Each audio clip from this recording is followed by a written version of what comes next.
Well, before we start, I think I should take this opportunity to congratulate the citizens of Trump's kingdom for the recent election results. We just sat and watched it, didn't we? Yep. Now America is asleep, so I guess we're just waiting for the postal votes to come in. The truckloads of them all at the last minute. Just to double check he wins. But there you go. I'm sure the Americans can relax now because it's been a little bit uptight, the election runs. Hopefully everybody can relax and get back to normal life. So thanks for coming again, Adam. My pleasure. Thanks for having me. Ooh. It's been good. Another few weeks of training. And as always, we discussed some things, sat here talking and chatting that we thought we'd sort of discuss on camera a little bit. It's always difficult because we kind of already had the... That's it. It all comes out beforehand. Yeah, you've had the chat beforehand, isn't it? So I thought maybe before we go into anything else, I know that lots of people are interested, obviously, in Taiji, and that's what you're most known for sure. And there was a conversation we were having about the frames in Taiji. And I think they're not something that's necessarily understood that well. And I think your definition is very succinct. So maybe you could talk a little bit about how you see the difference between large frame, medium frame, and small frame within Taiji. Because I think most people see it as just how low you are to the ground or size of the posture, right? Yeah, well, the common view, the wrong view, in my opinion, is how extended your limbs are, legs and feet. Yes. But almost all Yang style is large frame by that definition. And the idea there is that you need to be more flexible for large frame or something like that. But it's quite the opposite. You need to be more open for small frame. Yeah. So the way I look at it and define it is something like large circle frame or small circle frame. Okay. Yeah. So it's if you just turn the dantian and there's that basic circle that winds out and produces power out to the hands and feet, that would be one big circle. That would be what you call large frame. Large frame, yeah. Okay. And small circle would be multiple circles interacting and intersecting for the small frame, which is why it's more advanced, more complicated. Not necessarily superior by any means, but more complex inner movement. Yeah, more circles. Okay, so I might if I tease some ideas out of you a little bit on that then. So you're talking about one large circle, or a large circle, sorry, being the large frame side of it. I'm sure that there's probably people would define the circles in Taiji slightly differently, because one definition could be you hold a very fixed center line and you turn your hips centrifugally. Right. I don't think that's what you mean when you're saying circles, are you? No, and I don't think that's even correct for even the external movement. Actually, that makes forgetting about internal stuff. If you at least want to mobilize your mass, then that's the wrong way to move, right? Okay. Yeah. So if you spin around the center, half of your mass and therefore half of your power and everything is going the wrong direction. Yeah. That's something that I teach people in the external arts as well. It doesn't make, as you say, it's not just an internal thing. That if you're spinning around the center line, it's like a seesaw. It's like one half of it's going towards it, the other one's going away. So the pivot point needs to change towards one of the sides. Usually, exactly. Right? Yeah. So people do that a lot, unfortunately, in Chinese martial arts. Yeah. And they feel very powerful, but then when they hit something, there's no power. Yeah, sensible for beginners because you have to find where your body is. That's something. Center line. Yeah, you've got to turn around side channels, so to speak. Even that concept, which is from a body perspective, is kind of logical. To if you're not following, rather than turning around the center, turning around the side of the body. So if I was delivering power to the right side, turning around the left side, so everything. So most of your body moves into that direction, except the hinge point. But I think even that is an unusual concept in Chinese martial arts for lots of people, lots of arts that are used to the concept of holding a center line, which would mean one half of the body goes towards it and the other one goes away, right? Yeah, well, that might be okay to receive power, meaning if you want to disperse power, it's logical. Yeah. But hitting is the opposite of dispersing power, so it's illogical. So why is Tai Chi often talked about then, do you think, as being the idea of holding a center line, Zhongding? I never talk about a center line, except that you shouldn't hold it. So I don't know why they think that. I guess that's what they think Zhongding is. So what's Zhongding? In my way of speaking, Mm-hmm. Zhongding is the balancing line, not a physical line, not a material line, Yes. between all the yin-yang differentials of your being. Okay. Not just physical then. Right. Mm-hmm. Well, in physical, of course, the qi and the mind, intention versus attention and things like that. Sure. As soon as they're out of balance, meaning not 50-50, then you're out of Zhongding. Right. Okay. Yeah. So if you're talking about a large frame circle, and we've done away with the concept of a center line, and we've done away with the concept, I would say, of turning the hips or the pelvis, particularly, as the kind of the main thing that's turning. Yeah, well, it's not that, but even that doesn't have to be around the center line, right? You can still turn around one hip. Totally. Yeah. So what is the motivating force for this circle then, if it's not those things? In my system, every frame has different motivating force, a different trigger, different connections, different engine. In large frame, it's the Dantian. Okay. Yeah. So I'm going to keep hammering you on these. Okay. How would you define the Dantian then? Because obviously I have a definition of the Dantian, and I think most Tai Chi people talk about the Dantian, but often I find that what they mean is the hips or the pelvis, or sometimes the abdominal muscles as well. People will do, like, often in Chen lineages. Yeah. If done incorrectly, of course. I'm not saying Chen. But usually it's a muscular power coming from the waist. Yeah. Yes. So how would you define the Dantian from a Tai Chi perspective? Okay, so you need to sink the qi to it first, otherwise there is no Dantian. Yeah. So you have to accumulate qi in the waist, let's say, in the abdominal bag. Yes. And then just picture colostomy bags when you say that, but in the abdominal bag. Yeah. Yep. And then it has to be contained in there. Yeah. So it doesn't disperse out against your will. And then it's the changing of the physicality. Right. So the membranes, the silk, the fascia, in that abdominal bag, which pumps the qi from the Dantian out to the forelimbs, from the waist out to the forelimbs. Sure. Okay. Yeah. So the yang qi is contained within the yin qi of the membranes. Okay. Yeah. Maybe one error I could see that could possibly arise if you were new to this or something in your building was obviously then the difficulty of getting that substance, the qi that you're building up, to actually translate to arms, to contact. Well, I mean, I don't think that's people. If you're new to it, I think that's the challenge. Okay. I think that's the art. No, a lot of it. It's hard. If it was easy, everyone would have the big power, wouldn't they? But that's true. Yeah. It's in what. And shoulders are painfully difficult to get right. So if your shoulder's not right, how's it going to get to your hand? Totally, yeah. Same with the quad to the feet, right? So the question then, I guess, that lots of people would have is what is the power that is moving through the arms then? Because we're not talking about an obvious sort of muscular contraction or like a bicep, tricep, or of spinning the body to use whatever the equation is. What's the scientific equation they always throw at Tai Chi? Mass times acceleration or something like that. Yes. Yeah. Well, it is the mobilization of qi from, in the big frame at least, from the interchange of the Dantian turning. As the qi mobilizes through the silk body, it creates yin-yang differentials, stretching and unstretching waves and spirals through the silk body. And that is the conduction of the power. Sure, yes. Through. Okay. Yes. Through your body, not the movement of your body.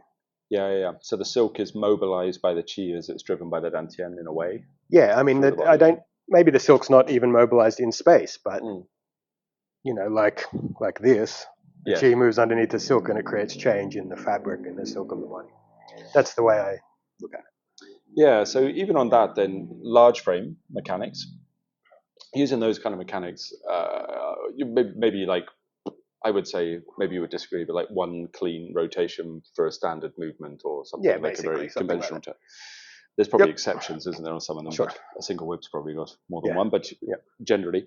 So if you have like a clean rotation that changes, the question is then how much, say you're talking about conventional physical movements, folding of the joints, folding of the knees, folding of the hips, contraction of the muscles. like if you had a set of scales, what percentage would that external movement be compared to the mobilization of the chi through what you're calling the silk? You mean like, well, if you're doing the If form, you're good. if you're doing the form, obviously there's a harmony because you have to make the physical posture. But the actual power is all or as much as possible towards not the mobilization of the body, but the mobilization of Jin through the body. Yeah, okay. Which is why when you're good, you don't have to move. Right. Right. Yeah, and that's a tricky thing. I see people that manage to build chi, and I certainly equate to when I was learning, like building a lot of it up, and then you find this substance that mixes with what you're calling the membranes through the silk, so it starts to mobilize inside, and then it's very difficult not to let that carry your body, right? Because all of a sudden you find this new movement from inside. So if your body's not open enough, maybe this is not exactly true, but it's the way I talk about it. The transparency is a level of soul, of openness. So if you're not transparent enough, the mobilization of chi will carry your body, carry your mass, carry your limbs, which is not going to carry your opponent. So whatever percent is carrying your mass will not carry the opponent's mass. So the power is stuck in you, not coming out into them. And it's amazing how these things on external and internal always match anyway, isn't it? And I don't mean principles, but like you're saying, so when it carries your body, that power's not going into your opponent. Right. It's the same as when you punching in the air and you have a lot of tension still in your body, and it feels really powerful when you punch because you're feeling the drag, reverse. Right? Your own resistance, And when you punch really cleanly and you get a little bit better, actually your punches can feel quite weak if there's nothing for you to hit. Any power that you feel is not going into them. Yeah, totally, And I think that's the problem in Chinese martial arts because they're so form orientated and rarely hitting things. Yes. Then how are you going to measure power? Well, how you feel powerful. Yeah, totally. And that's what happens, right? Yes. Yeah, but then to counter that, I do see the opposite issue as well, especially in no, it's true for Tai Chi as well. I was thinking of sort of Shaolin-y long fist kind of, big open styles, but it's the same in Tai Chi as well. Tai Chi is big and open. Yeah, true. Yeah, but the northern systems, I guess, then where they kind of let go of so much power. Maybe they let go of the feeling of power in the body, and then they don't have any power. So actually, they just looks floppy, and even the Shaolin just looks very. We were watching some the other day, right? And it's just kind of make a shape. I think they have never hit anything. I think that's probably true. Yeah. Not that I think you need to do that a lot. I mean, you need a phase of doing that a lot. Early on, hopefully, when you're young and so inclined. But so you at least know what power is. Yeah. And you need to hit something realistic. Because I've been in, I've been in Chinese martial art classes where there's like a weird sort of nervous flinch response from the students or something. So like when the teacher hits them with a technique, you can see them, like they sort of play act how much damage could do, yeah. And then I would let the teacher come and hit me, and I was like, all right, didn't react. Can feel it. It's a different thing, and it's the same as the old. I think we spoke about this once before. The old demonstration that used to wind me up is when teachers demonstrated their power by just having a student stood with their feet sort of shoulder width and upright in a neutral, relaxed position, hold a little pad like that, or and then hit them. Yeah, which is very different from hitting someone when their body is organized in moving or in a fighting way, right? Turning, even just that. Right? Yes. Yeah. So if large frame's that, why? If it's this one big turning circle, I guess it would lend itself to having a more open, large posture, even if you don't require it. I mean, it would suggest to me if I'm turning inside like that and getting it to mobilize, because it mobilizes like from the center out. That's why. And obviously, it's easier to get the connections if your body's externally stretched. Yes. Yeah. And I don't know if you agree with this, but I say that you have to go through large frame first. There's probably exceptions, but I think most people need to go through. I don't know how you could not, honestly. Well, some people talk about like some styles being medium frame, don't they, or small frame? Yeah, I don't think that's right. They're just training methods, in my view. So that whole thing of like Wu style being a medium frame version of Yang style or something. Oh, yeah, I mean, but if you're talking about the external extension, like Wu style is just as extended as any other style. Maybe the stance is smaller, but yeah, it's definitely straight on the back and the arms, isn't it? Yeah. They're still extended. I remember that excellent video went around on YouTube for years of the breakdancing Wu style guy. No, but it sounds good. I mean, it's already sort of, they're doing the robot, right? Yeah, totally. Square form and all that. So large frame is hard enough. I mean, a lot of the large frame mechanics I did came from different teachers to yourself, and but I know there were similarities in our training. So, but that doesn't include the Huang Xinshan No, that's style. separate. Yeah. Huang Xinshan doesn't seem to match any of or the Zhenmanqing style. It doesn't seem to match the large, medium, and small frame. I would call it paradigm, earth frame. Earth frame. Because there's also earth, man, heaven, another way to divide them. So yeah, it's about the feet mainly. Right. Okay. It's about connecting to the feet. It's about vertical power, hand to feet connection, pulling the silk vertically, not the turning force, the vertical force. Yeah, totally. Yeah. And in my observation, people that don't train that exclusively for a long time, the vertical force or the Huang style specifically, the vertical force, yeah. And they really focus on, let's say, turning the waist, which is really horizontal, creating the vertical. Yes. They miss out on the characteristic of Yang style. They miss the Jin. They're always using their mass. Yeah. Because they can't. It's more difficult to get the vertical pulling of silk connection from hand to foot. Yeah. I agree wholeheartedly. I think maybe that's why both of us ended up using Huang Xinshan as a foundation Taiji style before we do anything else. It's an amazing foundation because you exclusively train that, right? Yeah, and it's an ugly form. Sure. Like it's a very refined way to just get that thing. Totally. Yeah. But if you watch a load of people practicing Yang style next to each other and you didn't know any Taiji, the least beautiful. Beijing 24 would look way nicer than the Zhenmanqing or Huang Xinshan style, which is all blocky and sunk to the ground and everything. Yeah. Yeah, so when I teach, I go Huang Xinshan, which I call the anomaly frame. You call earth frame, just to mobilize everything through, and then large frame for me comes afterwards. Same. Yeah, same for you, is it? Yeah. And then small frame after that, but no one's got up to it so far. You don't do medium first, you go straight to small, or you divide it into two rather than three? Yeah, well, in what I call small frame, some people would call the same form medium, depending on the lineage or whatever. Yes. But, that's just the sequence, right? It's the inner mechanic that makes it, really. Okay. But yeah, so we do Huang's, large frame, and then small frame. Yeah, okay. Yeah, I think I'm pretty much at the same stage. I've got people to do in large frame mechanics. I mean, if that's hard. If anyone can really get it good, master that, I'd be very happy. Large frame is really difficult. Yeah. There's this idea in the sort of bigotry in the Tai Chi world, like, large frame's lower level than small frame, or it's garbage. Okay. You don't think small frame is more advanced than large? I do think it's more advanced, but it doesn't mean better. Right, okay. Yeah. Ultimately, it's better. It's not automatically better if you start. No, it's automatically worse. Right. Because it's way more difficult. So let's say if you do something that's 50% easier. Yes. And you're 70% competent at it. Yeah. But then you do something that's way superior, but you can only be 10% competent at it, you're going to be worse. It's like people way worse, skill-wise. Yep. It's like people who ask to study Bagua because they've heard it's a more advanced martial art. Well, Bagua is a lot like small frame, I think. Yeah, but they've never done any kung fu, no they're going to be very silly, aren't they? I've never seen anyone manage Bagua starting with Bagua, to be honest. Very few manage Bagua, period. Yes, can't say I do. It's a very intricate and complicated art.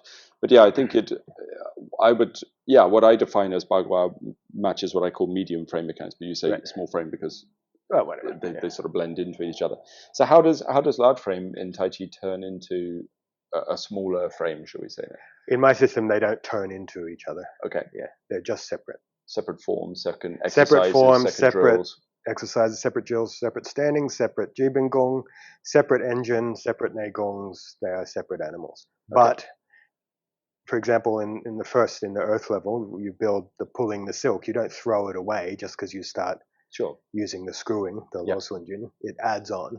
Okay. And then the chaotic circles of the small frame add on. They're more complicated. You don't throw away verticality just because you're turning, and you don't throw away turning just because it's intersecting and winding and spiraling. It's still there. That makes sense. But it's not turning into, it's just like a foundational layer which is embodied. Kung Fu is when you embody something, right? Yes. So it's embodied, you don't throw it away. If you don't do it enough, maybe you'll throw it away. If it hasn't become Kung Fu, you can throw it away. If it's become Kung Fu, you can't ever stop it, really, can you? Sure. It's just built into you. Yeah. So when it's built in, you can do the next frame. So would you say there's a different catalyst, motivating force for the smaller frames and the large frame? Large frame being the Dantian. Yep. So were you happy to talk about that, or is that a hidden thing within your thing? Fingers. Fingers. That's a hell of a different thing from the Dantian. Yeah. So could you talk about fingers? Well, not in terms of how to, but I mean, so we talk about triggers. Yep. Right. So in the Earth frame, the foot is the trigger. Yep. So it pulls vertically from hand to foot, or more accurately from foot to hand. Sure. And then in the big frame, the Dantian leads to 6 harmonies. Yep. So the waist, the inner chi waist, yes, leads the chi and jin out to the 4 limbs. Yeah, it's like waist pushed out from inside, right? Yeah. And the harmonies are the timing of it going out through the hips and shoulders, elbows and knees, feet and hands. Mm-hmm. And then small frame, the trigger is usually eyes and or fingers. Right. Yeah. The eyes kind of, to me, take over from intent really more. It's like well, it's not intent, is it? It's the replacement for it, is what I mean. It's like awareness of a space, and then everything mobilizes towards it, right? The attention led by the eyes. Yes. And then, even in the beginning, you're connecting your fingers to your gaze, right? Yeah. So this is a foundational. Which is why you don't always look at your opponent when you do the form, right? Definitely not. Yeah. I remember there was a whole argument about that in the 90s, maybe debates in magazines about whether your head should follow your hands or your head should look at your opponent while you're moving. It's to do with the focal length and all kinds of stuff, right? Yeah, because people didn't have that kind of knowledge. It hadn't really come over. They just looked. Things come slowly over from the east to the west, or from the inner door to the outer door, if you like, or something like that. Yeah. So I remember that debate all the time. But for sure, the eye should follow the hands to start to, or on a lot of the moves anyway, when you start to connect it all up. Yeah. It's just so they're not dead, right? Yes. Or looking around at the pretty girl next door. Staring at the feet. Which is the normal one when you do Taiji, isn't it? And so, so I say the fingers, but one part moves, all part moves at the same time, but one part led. Yeah. That's like a gear in a watch. One moves, they all move immediately, but one leads. Yeah. So I think it's like that. Yeah, the fingers go first, and everything else is always going at the same time. This has been the long.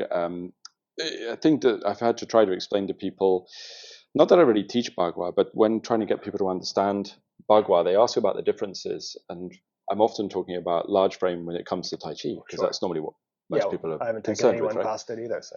And a lot of the classical descriptions about Tai Chi, a lot of it is discussing large frame as well. Almost all of it. You can see that because it's more public, right? Yeah.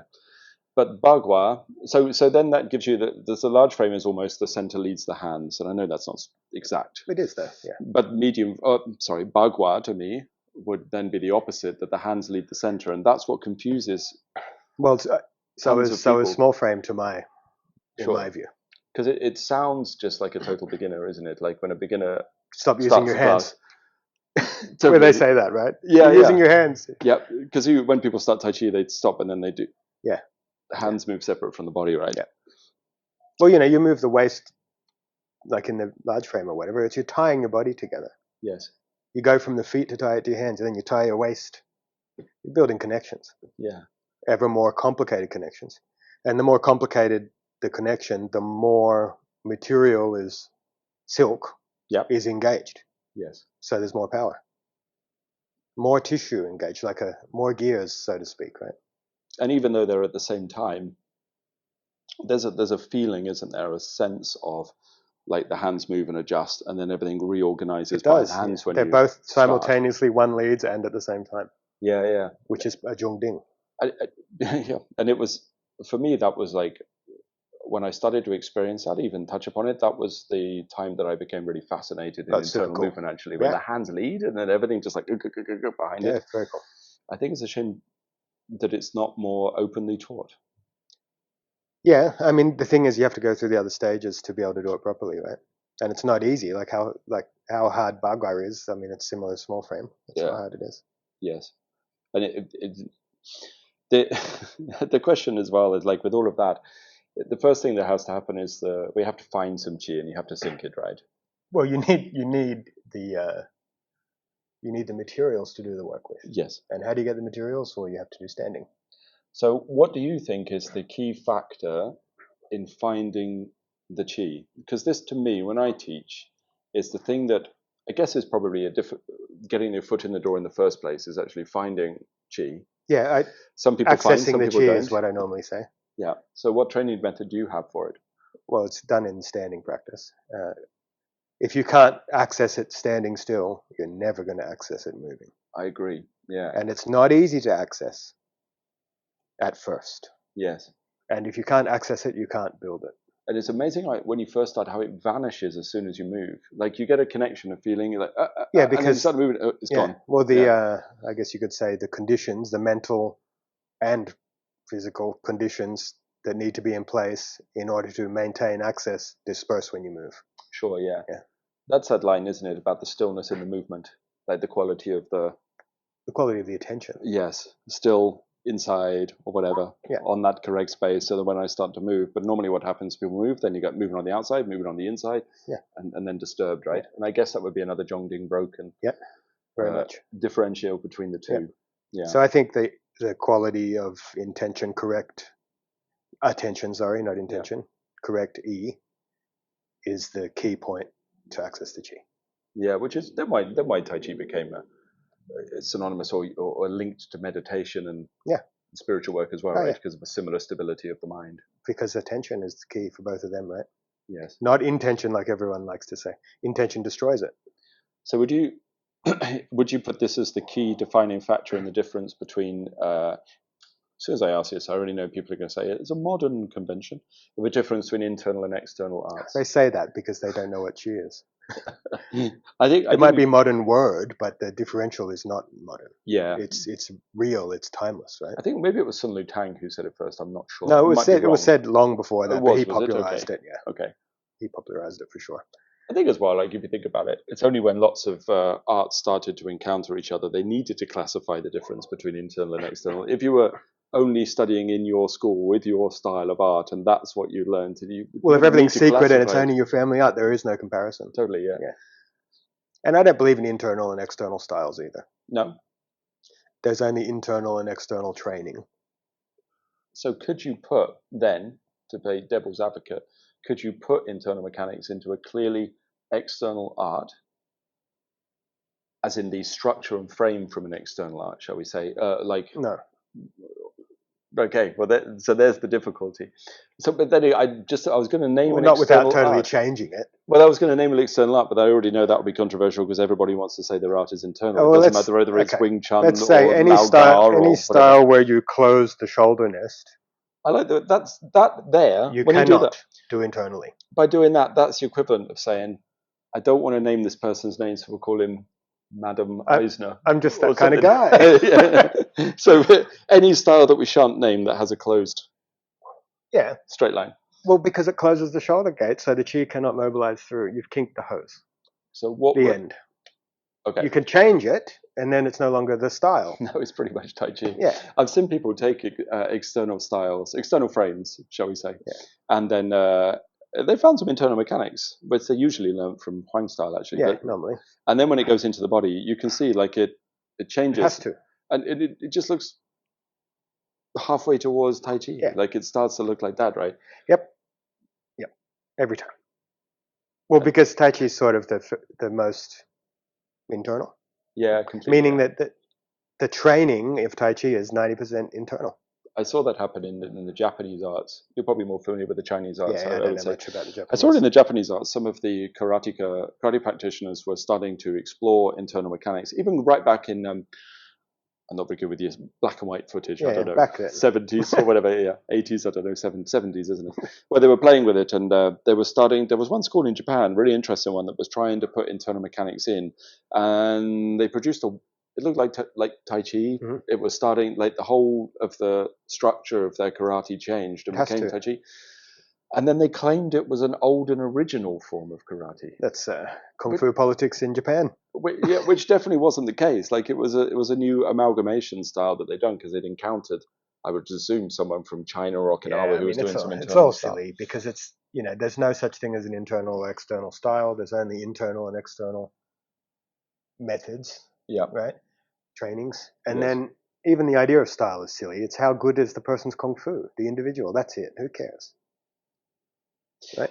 Yes. The person's good or they aren't. Because once somebody, this is always a difficult. I'm going to care less about styles and stuff like that. No, it's a bit boring, isn't it? But it's a difficult concept as well or it can be problematic that pretty much once you become good at an art, say you've got Gong Fu in Taiji, you clearly do, then now it doesn't look like the people who taught you, right? No, because it becomes your art. You have Kung Fu. Yes. Yeah.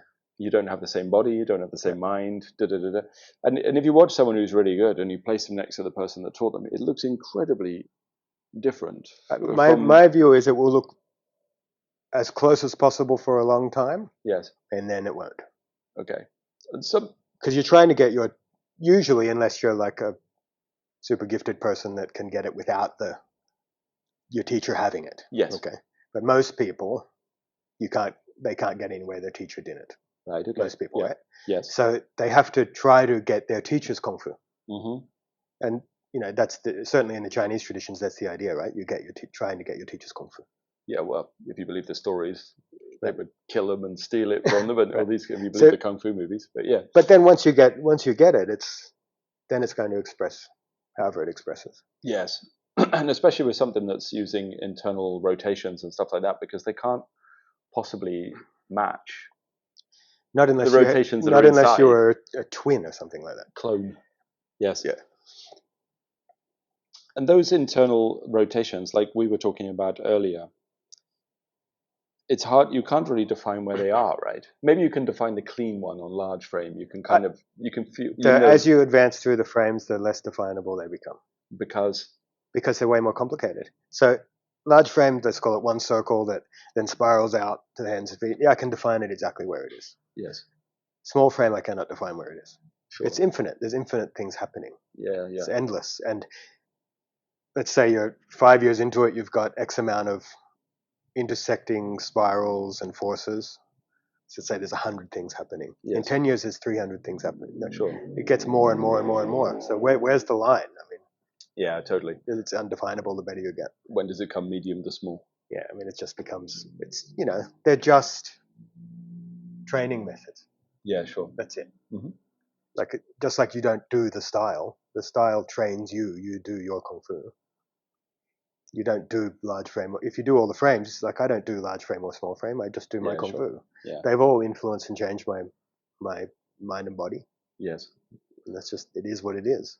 Yeah. And then it becomes really hard, isn't it? Because when you're teaching, say the majority of my practice actually in Tai Chi, a majority of it is still large frame. Right. I would say, if I were, like you're saying, you can't choose to do it, but I would say my body cleanly prefers the large frame, and then sometimes I can kind of dabble in the next layer of it. Yeah. But then even then, going back to try to teach what you call in the earth method, it's very hard. Yeah, well, your body is not that anymore. No, I have to fake it. Yeah. Yeah, it's like you're telling. You just don't actually do it, and just do what it should look like, and tell them what to do. Yeah, completely. Do what I say, not what I do. Touch the feet, mobilize the force through, and then realize I can't actually do that anymore. Yep. Yeah. I mean, because Kung Fu changes you. Yeah, sure. So then you get these ideas, like people know, okay, the small frame has got smaller circles, more complicated circles. So then, of course, most people, let's say, haven't entered the door even of the internal. Sure. So they externally try to do it. Do all these silly spirals and hand circles and external complexity, which is obviously irrelevant for martial arts. Like, yes, someone throws a punch and it's silly, right? Yes, you've gone very Bagua all of a sudden. I mean, it's just a corruption of the art, and I'm sure Bagua should not be like that, and no, certainly small frame Tai Chi should not be like that. But because they don't have the inside, they mimic what they think that means on the outside. Yes, which happened across all of the arts, didn't it? Qigong and I think it's standard. Yoga as well, and things. Yeah, and you're talking about Bagua here. Like it's my view is that Bagua doesn't actually have any spirals on the outside. With regards to coiling of the arms and all these kind of things. The less there will be. Yeah.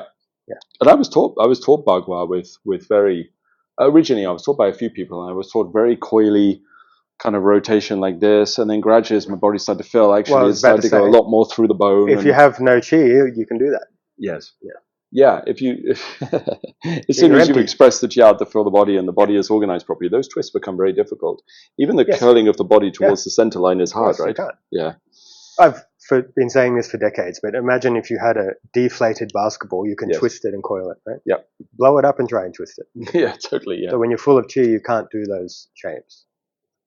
Hopefully you don't get as full as chi, look like Ma Liang. That man took it to an extreme. And it looks simple. Yeah. His movement. Yeah, and yet people went flying all over the place. Yep. Yeah. He did look like a human egg, though. Yeah, he had a look. We're headed there. Oh, well, nothing's perfect in life. Yes, totally. The real reason why Tai Chi is for the elderly is because you have to have given up on your chances in the dating pool before you isn't it? Will sacrifice the body. Tai Chi's not good for you aesthetically at all, is it? No, not really, if it's done correctly. No. The look of the giant pushed out ribs and diaphragm is a massive torso. An unusual look, yes. So if Tai Chi is based on this and based on these, or exploration of these kind of principles on the inside of the body, why do you think, maybe it doesn't even matter, but why do you think such things got lost? Because some people say the teacher didn't share it. Some people say the students weren't good enough. Do you have a I think opinion, they're both right. Okay. Definitely. There's still a lot of secrecy within... Oh, huge. In China, even now. Not just in China. Well, yeah, okay, fair enough. In the West. In the Chinese arts. I'm pro, actually, the secrecy. Why?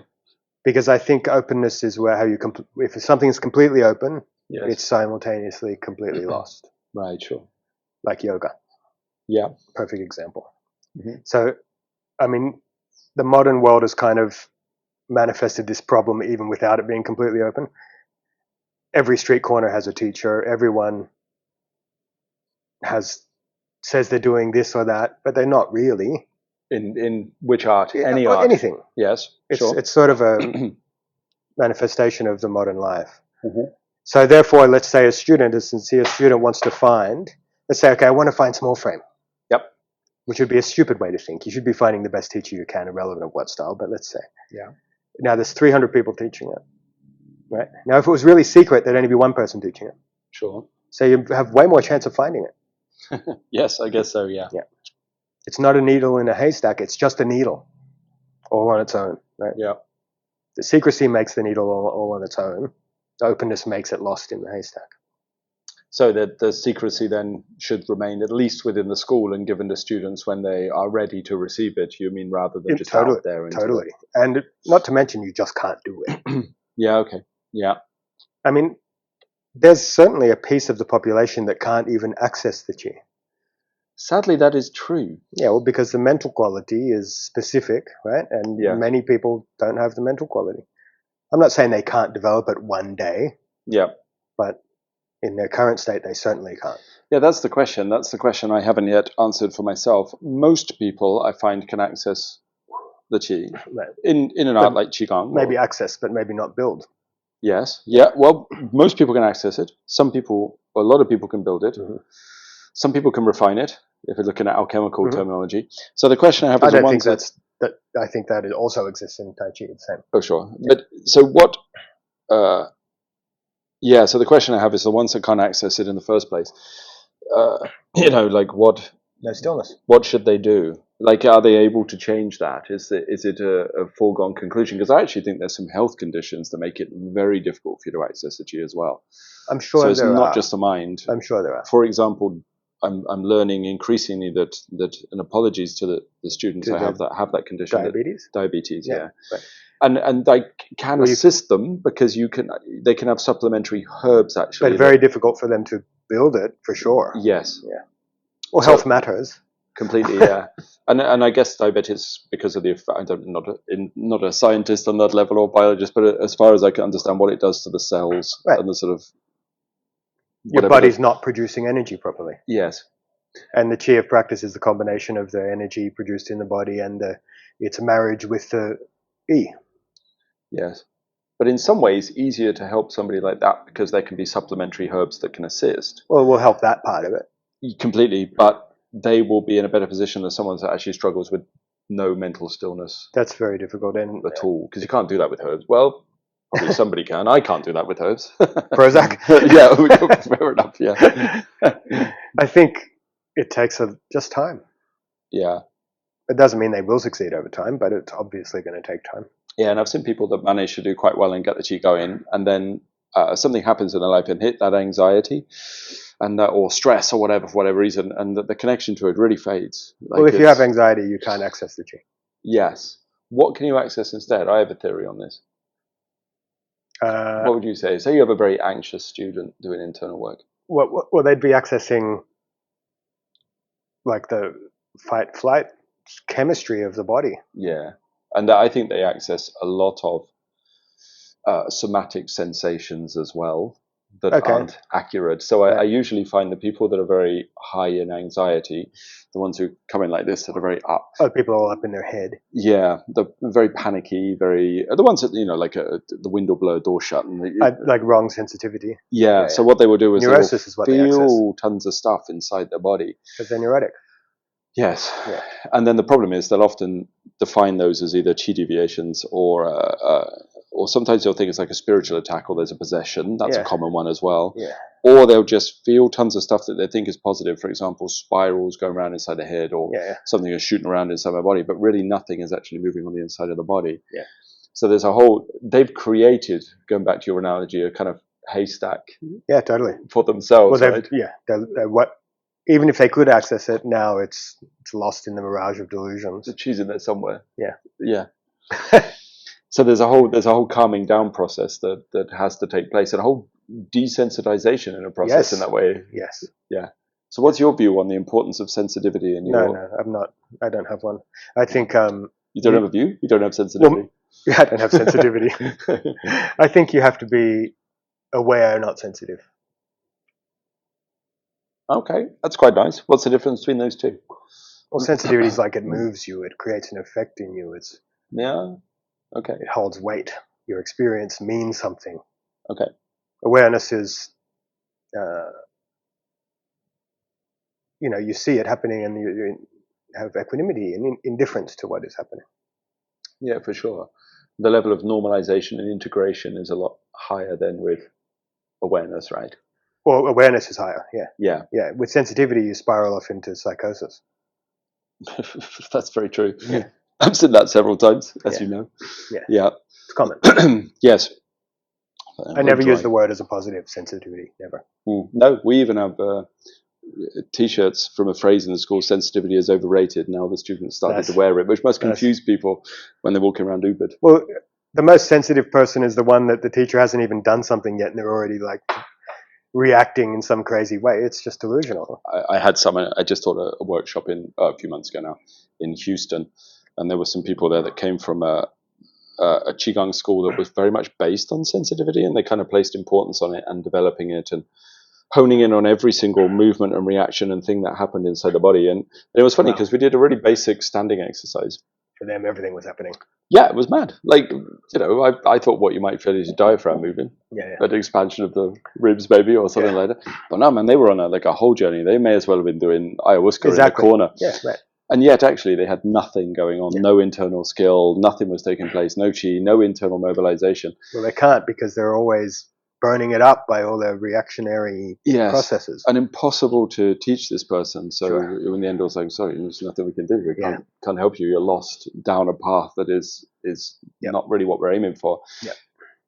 And even that discussion, like that person, or there's a couple of them, but really did not want to let go of that sensitivity as well. They identify with it. They wanted to feel everything, every little thing, And it was making them really like het up, and you could see that looked like their blood pressure was rising, and they're sort of getting up, and they were sweating, and it was just it was an unhealthy mess to watch, basically. And if you cured them, they would accuse you of taking away what makes them special. Oh, you've had that too. Yeah, I've been there. I've had people come that have told me that they have a chi deviation or a problem because they're getting migraines, headaches, whatever, I don't know, every time they do internal work. And then you solve the problem, and then they get angry and they're annoyed at you because they say that you stole their internal skill or something, I didn't realize your internal skill was a headache. I wasn't. I didn't know that's what you judged such things by. If you wanted the headache, then I apologize for taking away the discomfort. I mean, it happens to me, and I'm not a doctor, so it must happen to you a lot. It happens a fair bit. I've stopped treating people now for that very reason. I've realized that lots of people don't actually want to let go of these things, and they actually have a story created around the illness. Yeah, that's right. The identification story is the problem. Yeah, like a strength in the victimhood. Yeah. Which they're special in their victimhood. It's an alien concept to me. I didn't think anybody wanted to be a victim. I didn't know anybody wanted to suffer. Well, they do now. It's a cultural phenomenon, right? It seems to be increasing. It seems to be increasing, yeah, unfortunately. Well, I think, like, saying that sensitivity is the ailment, let's say. I think that, like, my definition of health is robustness. Sure. Which is kind of the opposite of being sensitive. Yeah. Like, if you're really sensitive, oh, there's a breeze on my neck, I can't handle it. The wind evil. That never happens in my class. Or anything, right? Yeah, totally. Anything. Yeah. Yes. So you're not robust. You're not healthy. You can't endure life. Yeah. You're not fit to do life, right? It's like completely the wrong direction. Yeah. Also within the Chinese medicine we teach, the thing we point out is it's not as much as anything, health is how quickly you recover from an illness rather than whether you get the illness in the first place. Do you know what I mean? Like, sometimes you might pick up a cold, but if it's gone in 3 hours, that's pretty healthy. That's healthier in some ways than the person who, when they do get a sickness, it's like it lasts for... Yes. And they might get it less often. Yes. And I know some people like that. They'll be great for ages and they get like what I would consider a minor flu, and then they're fucked for 6 months or something.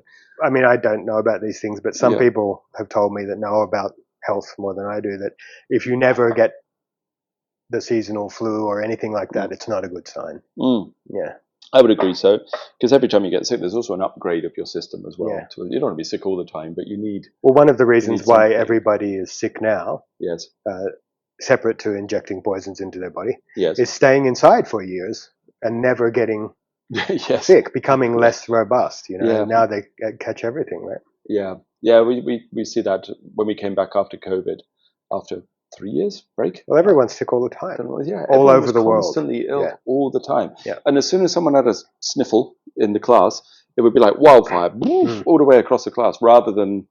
Well, that didn't matter before. No, that's it was new, like one or two people. Yeah. So I have a class and somebody will get sick, and then half the class is gone. They're all it's not good. They're all out with it. It's the opposite of robust, isn't it? Yeah, and I'm not used to that at all. Like that's a modern phenomenon. It is. Yeah. To me. I've really noticed it. Okay, well, I'm glad it's not just my class. No. Yeah, but that's all right then. It's everywhere. I'm sure it must be really annoying if you have a workplace or something, if everybody gets struck down at the same time by what is ultimately a mild flu. I mean, you have to go outside. And now everybody automatically says it's COVID. Yeah. It's like you've got a cold. No one ever says they have a cold anymore. They've got COVID. Well, that's why there was no flu for years. Totally, it was only COVID. Now that's all they get.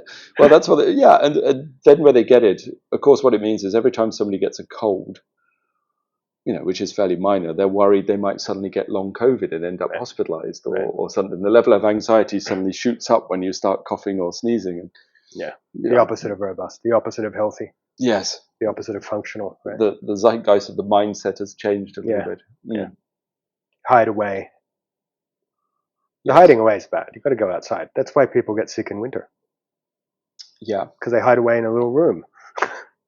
It's not a good idea. You have to get out. Yeah, I still have people turning up in class sometimes with masks and stuff. Which, if someone's if they're sneezing or spreading it, okay, I can understand. I have a very low tolerance for it.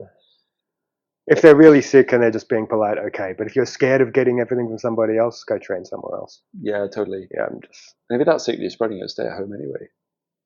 Exactly. Stay at home if you're that concerned. Exactly. Yeah. When I get them and if they ask me a question, I just answer it with my and yeah. Even straight after COVID, the first course I did after that had a bunch of people turn up in masks, and that don't work anyway.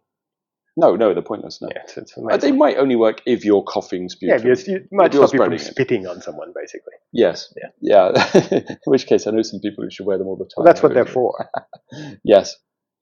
Well, I apart from a couple that clearly it was quite a sort of comforter blanket for their anxiety, the rest of them I made them take them off. So there's no point. You're in this room with 40 people, 50 people, the next few days. If you have that much anxiety, you're not going to access the chi anyway. So maybe go do some push-ups and get some sun. Yeah, that's very true. There's probably better things to do than the internal arts if you are that neurotic. It's not suitable. I think there's better things than most people for the internal arts. It's that we agree on this, as you know. Worst salesman ever. Yeah, same. Yeah. It's the thing I always point out is just look at the life expectancy of most of the Tai Chi, or not life expectancy, how long they lived for most of them. And everyone will talk about like the exception, Titi Liang, is that how you say his name? I never met him. Lived 100 and something or something like that. And there's a few exceptions, but that's not the norm for Tai Chi practitioners. No. Why do you think they die early? I don't think they necessarily die early. I just think you just live normal, a normal length. Some of them die really early. Yeah, but it's not. Well, if you are a Chinese kung fu master, you probably feast all the time, and you probably drink a lot of hard alcohol. Yeah, the one. Lot. I had a couple of teachers die quite early. I would say early. People don't realize how much alcohol is involved in the kung fu scene. Tons. Yes. Yeah, the teachers hard alcohol so much. Yeah, they drink a lot, and they died of liver failure. Yep. Shocker. Yep. And as you know, one of those teachers are now trying to pretend that he didn't drink. I know. They've rewritten the history of that teacher. And I don't know why, because it's not a comment on the guy's skill. No. That teacher's skill was incredibly high. He was a very, very high skilled master. He just liked several bottles of wine every night. I mean, the idea that Tai Chi or Qigong is a magic pill is insane. Well, in some ways it can make you, because I always think because you mobilize everything so much, you're more absorbent sometimes as well. Do you know what I mean? Oh, your cells are like open. Nothing gets trapped. It's not just trapped in there. The poison is circulating. If I drank those 5 glasses of wine and I didn't do Tai Chi, would it be as bad as now I do Tai Chi? You're more solvent or something. Yeah. 1 cigar is like 5. Oh, maybe I've had 10 today. Yes, it's so much more relaxing. Yeah, I just think it's unrealistic, right? Unrealistic what? Sort of that it's a magic pill. I mean, it's something you do. You still have to eat healthy. You still have to move your body around. You still have to get sun. Yes, still have to take your shots. Maybe. Yeah. But I do think that if you train correctly, you will have a better quality of life until you die.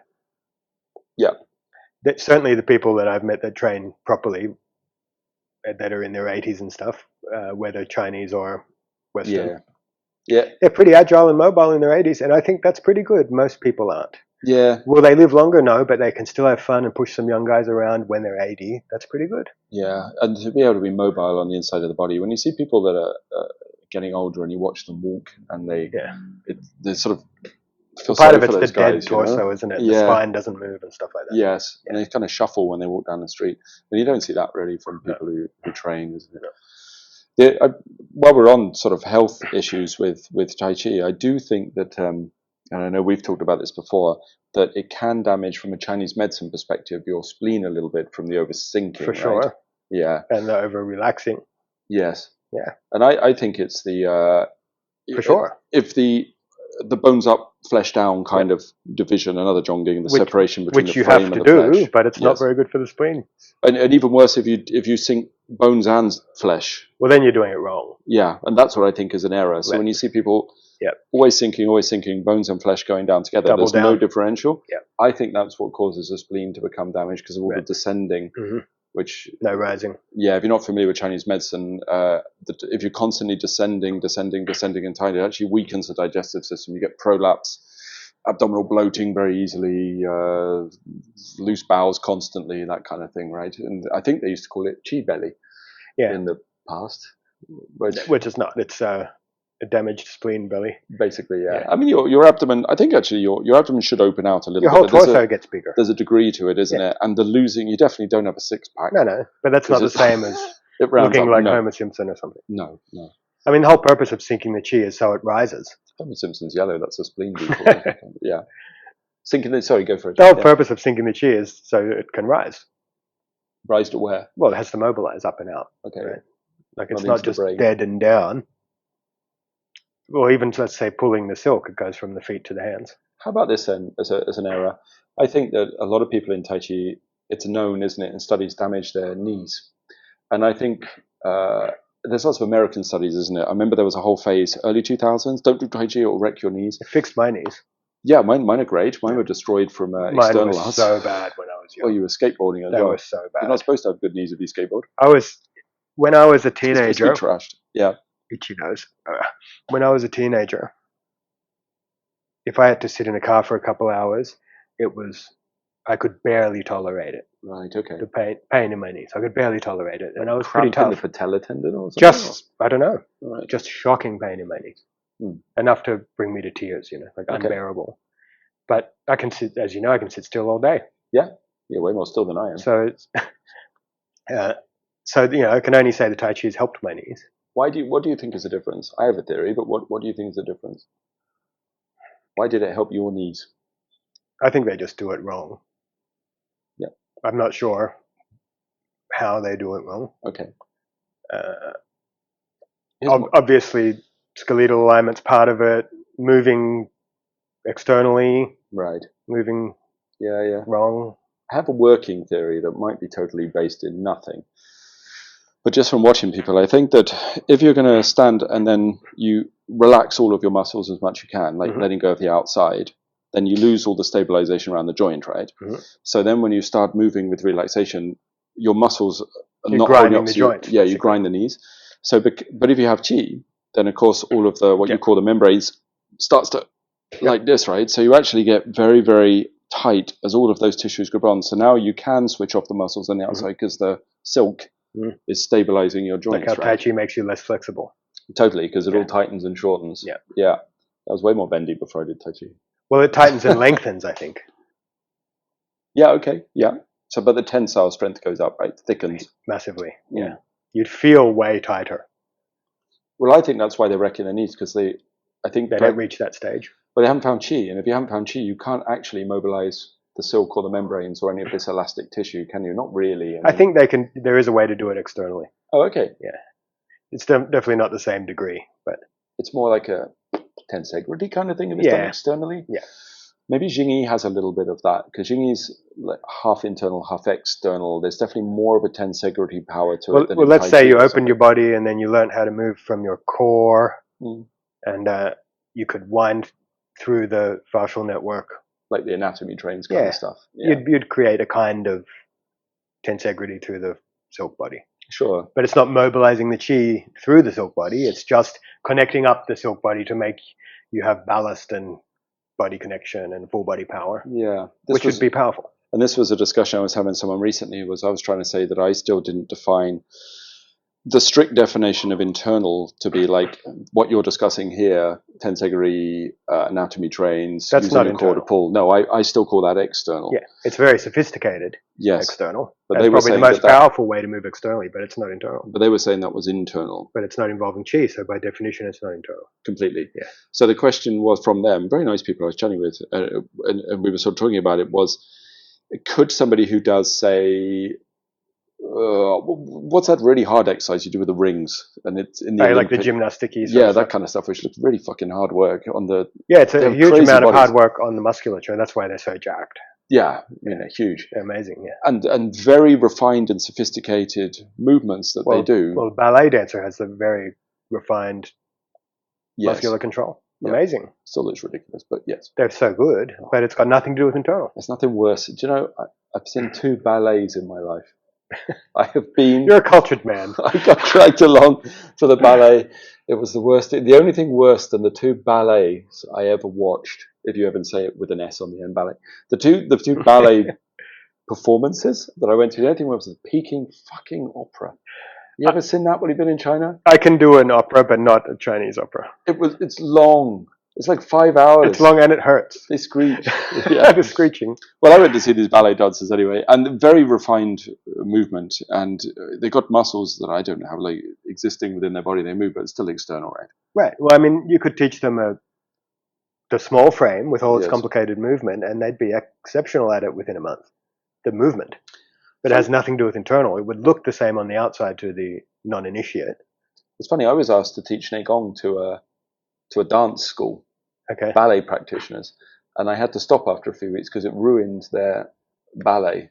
and their dance completely. It would. It trashed it. They could not do it because all of a sudden everything was going the wrong direction. Yeah, so I was watching these girls, and they were jumping really high. Do you know what I mean? And then after doing Negong and Taiji, yeah, they jump like half and slam down onto the ground, thus proving that internal is not good for dance. No.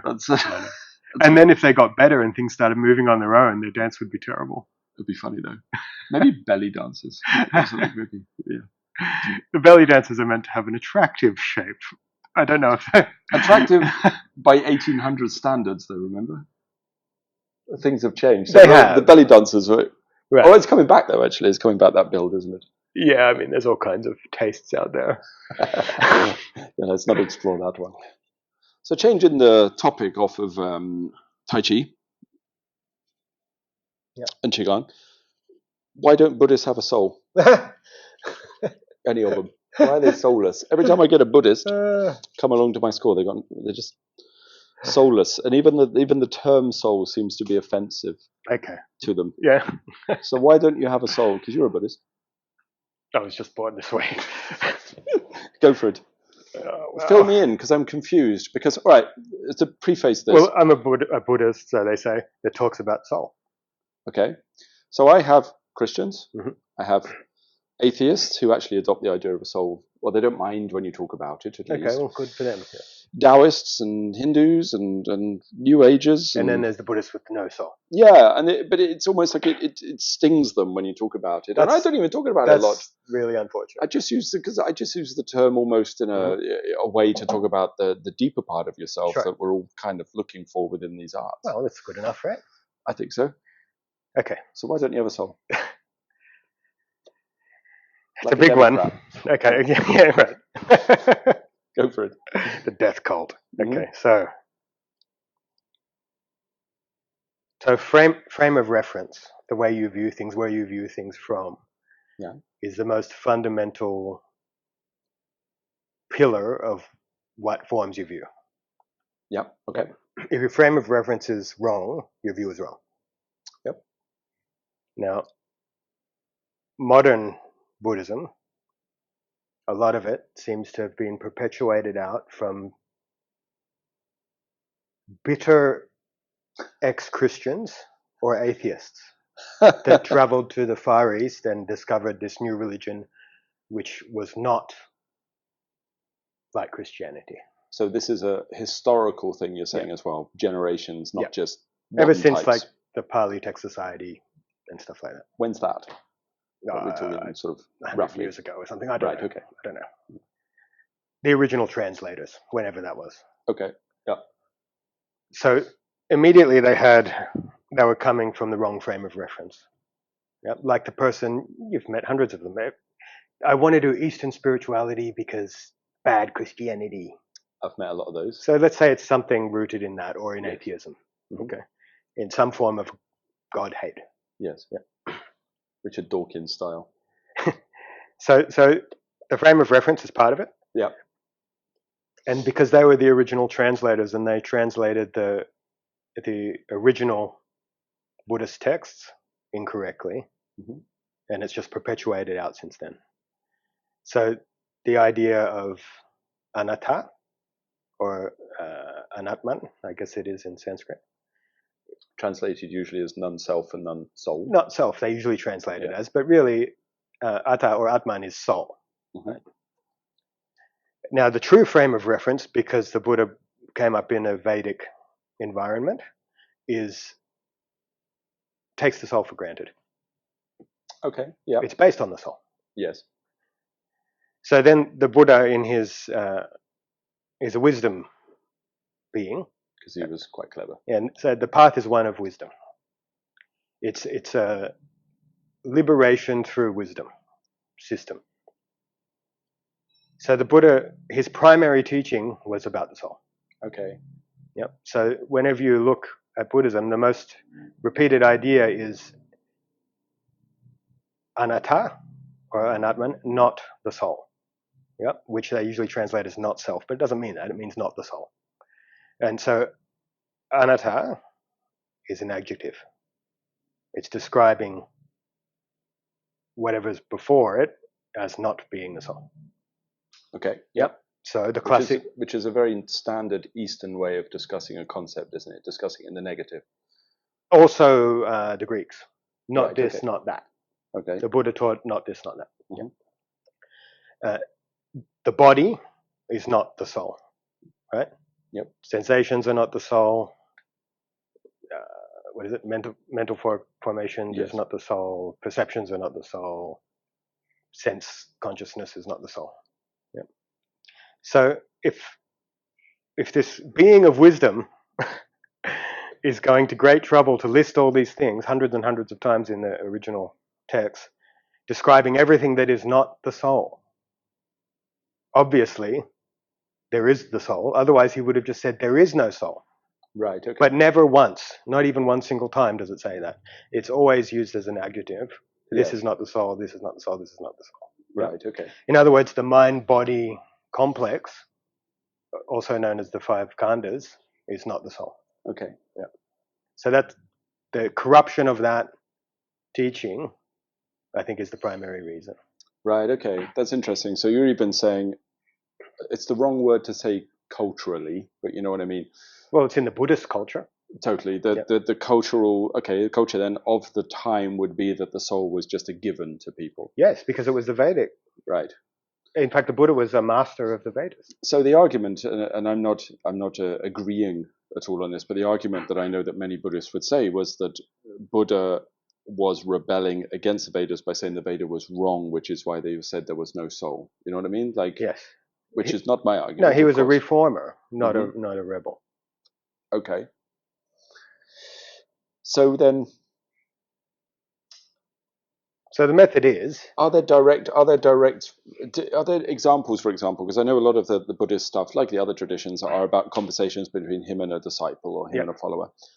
Are there direct questions where the disciple would ask, "Is there a soul? Is the soul a real thing? Is this something we should hunt?" Are there examples of this? I'm sure there probably are, and like every other religion, the holy texts are vast, but they're old, authentic ones that are unarguable.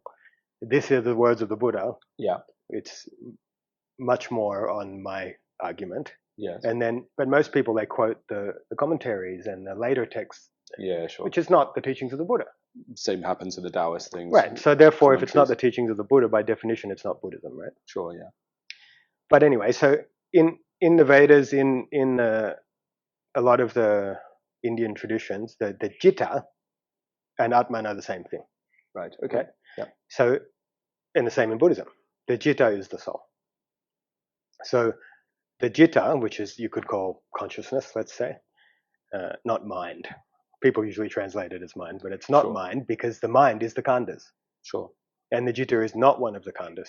Is it stated that the Jitta is not one of the khandhas then? Is it right? Okay. Yes, because the Buddha says, and the wise disciple turns his Jitta away from the khandhas and achieves liberation. Things like this. Over and over and over. And if you can turn it away from the khandhas, then it's clearly not one of the khandhas. Right. Yeah. By definition, it is not one of the khandhas. He also says the purified Jitta is Buddhahood. The purified Jitta is emancipation. The purified Jitta is immortal. Amata is immortal. Sounds like they're discussing a soul. So if something is immortal, yes, and it can be turned away from the mind-body process, it's not the mind-body process. It is Nibbana.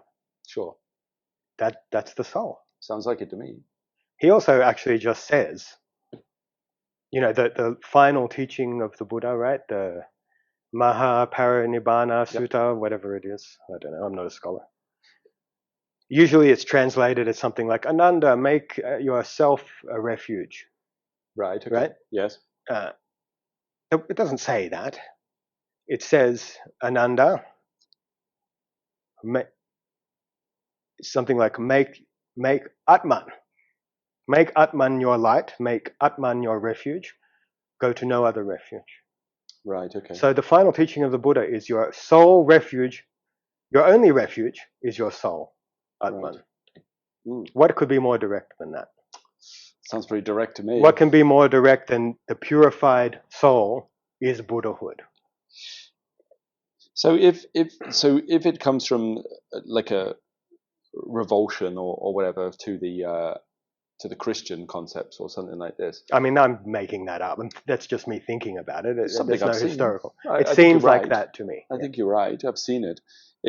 Certainly in people that I've taught. I mean, most of the Buddhists that I meet, here's me just bashing Buddhists. I mean, lovely Buddhist friends and students, but a lot of the ones that are very sort of dogmatic. Dogmatic like that. I think it's very true that they do tend to be very atheistic in their view of the world as well. I would say materialists. Which is amazing. If you've ever read the Buddhist canon, it's not materialistic. It's supernatural on every single page. He had magic skills. Exactly. Yes. And it's always about the planes and the angelic beings and the different gods and everything, right? Even on a simplistic level, doesn't he go into great detail about his previous existence? Yeah, so that means something kept going through the birth. Right. Well, what's that? Anyone that's being rational would call it the soul, unless they're hung up and say, we have to be different. We don't have a soul. We have a not soul. Sure. Which is meaningless. You know, it's also the same people, it was a Buddhist bashing, the same people who come along who are really into that. There is only nothingness, only, let go of everything until, get rid of past the mind until you sit in this void of nihilistic. Well, I think that's not honest at all. In what way? The frame of reference to desire spirituality means that deep down you know that there's something that goes on, that which you want to achieve liberation. But there's definitely a view where a lot of the people I meet that hit this, I would call it a nihilistic, like they sit there and they can watch all of the fabrications of mind taking place, and they talk about getting to a state where they're just in nothingness. Well, they haven't broken through in meditation, they're halfway. Totally. So that same mindset, the same people that talk about that, I find that the people that is desirable to, like it's desirable to them to literally be destroyed. Well, they must hate themselves or something. Well, completely. And I also find they're the same people who, when you mention anything slightly out of the ordinary with regards to the mainstream media, they also fly off the handle at that too. Yeah. It's like the materialist and the atheist and the nihilistic and very much the believer of the news, mainstream media, which is maybe some people listening might think it's a weird correlation. No, but it is. But it is. They do. Like if you were to mention that perhaps the vaccine wasn't that good for you, it's the same people that become enraged about it quite often. Yeah. Well, I think it's a fear and a bitterness inside. God hate is a good. Yeah, I think it's God hating, and soul hating is God hating because that's the piece of God inside you. Let's say. Sure. It's God hate. Right. Okay. What could be more repulsive than God hate? And I would say that it also confuses me because any time that I had any moderate success at meditation, or letting go of the fabrications of mind, is the way I talk about it, and go inside. That what I find is a huge amount of activity. Yes, well, it's generated, but it's not activity of the mind. It's something else. There's a it's not the khandhas itself. Yes. So, what is the purpose of samadhi? Samadhi means to burn away the khandhas. Okay. Right. So when you burn away the mind-body process, what's left is the soul. That's the whole purpose. Buddhism is a samadhi path, even though modern Buddhism, like the Vipassana crowd and all these other crowds that are built up of like later texts, not the original teachings. Oh, you don't need samadhi. But the Buddha exclusively taught samadhi. They say you don't need samadhi. Yeah, you just need Vipassana, or you just need Rigpa, or you just need. Right? Just awareness. You'll get attached to samadhi. Okay. Right. So if the final factor of the Eightfold Path is samadhi, right? Right. Yeah. So that's because that's what makes you realize the soul. The purpose of samadhi is to expose the soul to you. Okay. Yep. Let's just say soul is all of the divine self, forgetting about spirit, soul, all that as one, right? Yeah. So the purpose of samadhi is to remove, not permanently, during the samadhi state. Like when you enter samadhi, it's the falling away of body and mind, right? That's what happens. The senses go, the body goes. And if you enter samadhi, then the light of the soul exposes itself to you. Sure. Yep, that's what it is. If you just go into darkness, that's not samadhi. I would agree completely. Yeah. And so would any real Buddhist, that they have a name for it. Right. They're like the stupidity trance kind of thing. Yeah. Okay. I think Bhavana or something. I can't remember the Pali. But it's the darkness, the dark state. The thing I call the error of void. Right. Yeah. Right. So the purpose of samadhi is that. And Buddhism has the threefold trainings. is a Sila, Samadhi, Panya. So Sila usually, you like the term restraint. Yep. Okay. They usually translate it as virtue. Yeah, that's what I know it as. Yeah. Okay. Yeah. I think restraint's better. But anyway. Not slapping the neighbor when you feel inclined. Yes. One level of restraint. Yes. I'm working on it. Yeah. So, so if you can find the soul, yes, great. But that's not awakening because you have to embody the divinity to be awakened, right? It's just an experience finding the soul. Yep. Yep. You agree on that? Yes. Yeah. So you go into samadhi, you achieve the soul, and you come out of samadhi and it goes away. Yep. That's the problem. That's the real, if there's going to be a criticism of samadhi, that's the right one. Sure. It's not permanent. Yeah. So that's what the other two trainings are for. So Sila is to align your mind and body, the khandhas, with the characteristics of the soul so that your soul can express itself out through body and mind. Sure. Yes. Yep. So there you have samadhi and Sila. Yep.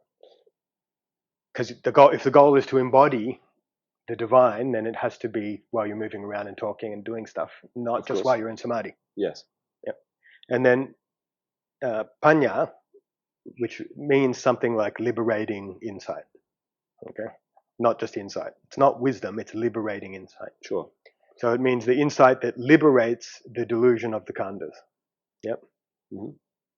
Is a way, it's not this, not that, once again, of the five khandhas, of the mind-body process, so that when you come out of samadhi, you maintain the connection to the soul so that the delusion, the blanket of ignorance of Mara, of the five khandhas, does not block the soul from manifesting. Yeah, perfect. So the triple training is how you bring samadhi out. Okay, sure. And when it's fully out all the time, that's arahant. Right, okay. That's my take on it. So an arahant would be someone that embodies the soul completely all the time. All the time, right? Yeah. Okay. They don't fall away from the soul. Okay, sure. Yeah. Yeah, it's remarkable. It sounds very much like alchemy. Well, I'm sure it does. It's almost identical to Northern alchemical. Not how it's normally defined, but how I view alchemy. Mm-hmm. I view it as the same. I'd say it's also identical to true Christianity or anything. I mean, if you're going to, if the real achievement is to embody the soul and divinity, then it has to be essentially the same. You might have different tricks and techniques, but it has to be. Many of the Buddhist followers, Buddhist people who follow Buddhism, who I would consider quite atheist or materialistic, would actually almost be quite offended with that likening of their path to Christianity or to Christ or the Messiah. Well, that sounds like a whole lot of aversion to me. That's a lot of aversion, yeah.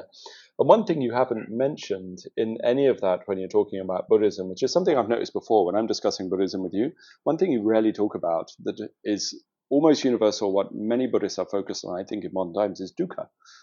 Mm-hmm. It's a word you use, but it's not. You clearly don't consider it to be a major focal point for this process of embodying the soul. Well, it is. I think it is early on. Exactly, early on, right? Yeah. So, well, if you're caught up in dukkha, there's no way you're going to find this one. Right. So no chance. So this is something a discussion I was having. Exactly. The ending of dukkha is not the end of the path. The ending of the dukkha is the prerequisite in order to enter the path, would be how I would view it. I would basically agree. Okay. Even though in the Buddhist terminology they might frame it differently because they refine dukkha down to the... Sure. You can't even call it suffering. Anally retentive levels of suffering. Yeah. Disturbance. Because conceit is, in the Buddhist view, and I agree with this. Yes. I mean, it's not the end of the path because it's endless, but the achievement of what they're talking about is when there's no more conceit. Sure. Yeah. Conceit is in a sense of self, sense of I. Yeah, which really means the sense of I in reference to the five khandhas, right? Right. Okay. Yeah. Yes. So when that's gone, that's the final strand of dukkha. Mm-hmm. So then in that, if you're going to frame it like that, yes, the ending of dukkha is the end of the path. I guess in the sense but you can't call it dukkha. I mean, it might be totally blissful. Sure. Right. It's just from the extremely refined view, you could call it dukkha. There's a tiny blemish in your bliss. Yes. Right. Okay. There's I guess a level of dukkha that I'm referring to more in it's just a pattern I see. What happens is often people will start, not even Buddhism, meditation of some sort. And then what happens is they think they want to meditate, or they think they have a desire or a drive to find the spirit or the soul. Yes. And then they get to a stage where their meditation is, shall we say, quite successful, maybe, and they're no longer in great amounts of psychological or trauma-based discomfort. And then they stop there. And then they stop practicing because they suddenly find that they weren't actually driven to find the spirit or the soul in the first place. They only wanted to escape their mentally generated discomfort. In other words, it wasn't spirituality, it was psychology. Completely, right? And I think actually they should stop at that stage. If they discover they get to that stage, you've become content. It's good for a worldly conduct. Yes. It's good worldliness. But the whole premise of Buddhism is to turn away from the world. Sure. Because by their own words, the khandhas, the psychophysical being, is a bundle of suffering, not permanent, not worth pursuing, right? Yes. That's the basis of Buddhism. And then what do? They go pursue a really peaceful one. Right. Okay. Isn't that the opposite of the teaching? Yeah, sounds like it. So I made my khandhas really peaceful. That's what spirituality is in the wrong view, right? Yes. That's what they're saying. So they would. It's the opposite of what the Buddha taught. The Buddhists are saying they created a kind of gilded cage, right, for themselves, essentially, right? Yeah, in the psychological sphere, right? The mind-body process has become pleasant. Maybe that's a part of the issue. Is especially these days when you have the internet, you can go on YouTube and look up hundreds of saints, everyone from teachers from Sadhguru to Adyashanti to Eckhart Tolle, whatever, like the whole spread. You can get a lecture from anyone these days on the internet, right? Even Muppets like you or I, and Muppets, not saints. I think we'll call them Muppets. Muppets. Well, I'm in that category for sure. Yeah, we are. Yeah, so they I think what's often happened is some of those guys are in that category that I would say they've managed to end their psychological torment, or to a large degree. I would hope so. But then they define that as the end of the path. Yeah. Like I'm free of dukkha, so now I am awakened. What I have discovered is there's nothing particularly corporeal or physical behind the nature of my thoughts or my sense of identity, if you know what I mean. That's how they will define it. Yeah. And I would argue that that's like Jibeng Gong is finished. Well, they're right. Yeah. For a beginner level. They've completed the material phase. Yeah. They've turned away, but they haven't found what's on the other side. They haven't broken through the abyss, right? Because at the end of that darkness is the soul. Right. But if your drive was generated from discomfort, I guess you would lose your drive at that stage. I guess so. Because the other common thing I hear them say after that is, I've got to this stage, I don't need to practice, I don't need to do anything, I don't need to, which I've heard lectures on YouTube from teachers advising people not to do any. Like don't sit, don't practice, I don't need to anymore, there's nothing to do. We don't need to anymore if the soul is manifest in all your normal activity. Sure, yeah. Then you're done. Yeah. So, what they're putting forward is actually the wrong view of like being of annihilation. Okay. It's a nihilism, right? Yes. Yeah. There's nothing. But the Buddha says that that's the wrong view. He states that, does he? Very clearly. Okay, with what you were talking about before with the Jita and... Yeah, well, the Jita is the Atman. Yes. Right. To say there isn't something and that there's nothing after death or that there's nothing for the Arahant or any of those things is the wrong view of nihilism. So what is the contemporary Buddhists' way of... How do they deal with that, to me, an obvious contradiction between Buddhism talking about Buddha himself talking about past lives. Remember him being a monkey and a prince and a monk before. Talking about that and also discussing heavenly realms, because there's lots of discussion of that. Very much. Tons. And then he talks about past lives, so that's where you've come from. And heavenly realms almost where you can go if you put it in a horribly linear fashion. Yeah. How do they sort of deal with that contradiction of then saying, well, none of this is real, there is no soul? Do they just view that as like Buddha got to a stage where he realized his previous lives were a delusion? I don't know, because I'm not in those circles. Okay. My teacher definitely didn't speak like that. No, okay. He would say consciousness is immortal. Yeah. He talked about it as a thing that leaves the body, that has weight, it's immortal, it's, There's three Buddhist teachers I've had. Two Chan, one Theravadan, and then others that I've had that I studied a little bit with some of the Vajrayana when I was younger, but the three that were really influential or I found them to be life-changing on some level, all spoke about the soul. Yeah. All three of them. Yeah. And the Theravadan practitioner, a Thai Theravadan monk, was he was very orthodox to Buddhism as well, but still spoke about the soul. They do. Whereas the other two, I could argue, maybe were a little less orthodox in their approach to. Well, to in Buddhism. the Thai tradition, the forest tradition, which yes. is like considered, let's say, not as orthodox, yes, because they, in their way, they talk about the soul. Right. Okay. Very much. I remember meeting a really interesting Theravadan in Chiang Mai, up in what's that temple called at the top? Wat Mong, isn't it? Yeah, Wat Mong in Chiang Mai. And I remember up there, and I was practicing Qigong, and it was many years ago, the early stages of getting the Dantian to rotate. And I always remember it was very funny. A little old dude, and he was you know what they're like. They become fascinated because they often only see what goes on in the monastery, don't they? Well, so when monastery you do life. Tai Chi or something, they're like really interested. So I'm doing this, and I'm rotating, and all my tissues are changing because the Dantian is turning. And he walked up and he went, and then he just rotated his Dantian perfectly around inside his body, which I thought was very cool because as far as I'm aware, there's no direct method for them to do that. But he had a ton of chi that he'd managed to build. And one of the people that I have ever met in my life with the most chi was a Theravadan. Sure. Huge amount. And if we go back to what we were talking about how you access and build the chi, I mean, why would that not be the case? It's also how I used to identify a master that was able to take you to or potentially could give you high-level teachings or assist you, was that there is a field around them, right? Yeah, very much. I agree. That is pure energy. I mean, it's chi. It's energy that radiates off of them. And if I ever met a meditator that didn't have that field to varying degrees, then I knew they probably didn't have it. Even. Would you disagree with No, I agree, but even sort of more in the sense of if you're just good, you have it. Right. Okay. Yeah. Yes. Yeah. Because not necessarily one of the top masters, just good. Yes, because entry into the state of even encountering what's within the side, you cause something to radiate out. So you don't even have to arahant or remain. No, just you've had some proper meditation even. Yes. If you've ever encountered the soul, let's say, I think it changes your field.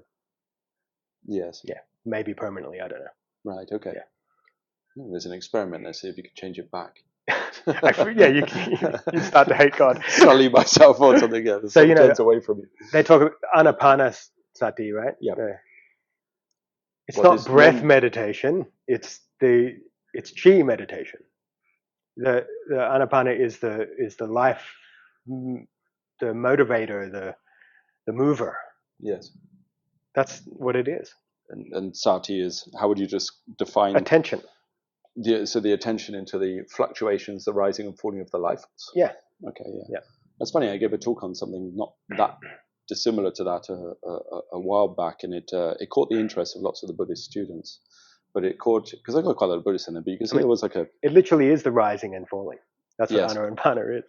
So, but it is usually defined as the inhaling and the exhaling. Yeah, right? Which might be an access point, just like it's part of the access one way to access chi. And certainly part of how you build chi. Yes. But it's not the physical breath, is it? No. There's certainly parallels as well within Neidan. With often they translate the soul as the hun, right? Within Chinese medicine and even in alchemical stuff. And I don't agree. I don't think the soul is the hun at all. That's medical stuff, isn't it? Well, they even use it sometimes. Well, I think what happens is Chinese medicine bleeds over into Qigong. They fill in gaps. Like it does with Tai Chi and everything. Yeah, well, yeah, that's true. I've seen them use it in Tai Chi and bleeding over into alchemical theory as well. So they will talk about the hun, the sort of consciousness or spirit that we associate with the liver energy as being the soul. Yeah, see, as soon as you say it's connected to the liver, it doesn't make any sense. Totally. And you have the other side is the po. So you have the yin soul and the yang soul, corporeal and non-corporeal. But actually, if you look at the po, a lot of it is to do with material attachments. Like the po is severed into 7 parts. And there's like attachment to desire, attachment. Well, that would be what world. Blocks you from the soul. Completely. Yeah. And the hun is the same. It has attachments to 3 levels of psychological attachment. So it's the way the mental body, let's say, interacts with the khandhas. Yes, totally. Yeah. And so a lot of people are seeking to understand the hun and the po. And to me, one of the key things within alchemy is they say that the hun and the po have to merge, right? Okay. Which in a way is kind of so that there's an equanimity that arises between the corporeal and the sort of non-corporeal parts of your awareness within alchemical training. Which part's meant to be non-corporeal? The hun. Which does what?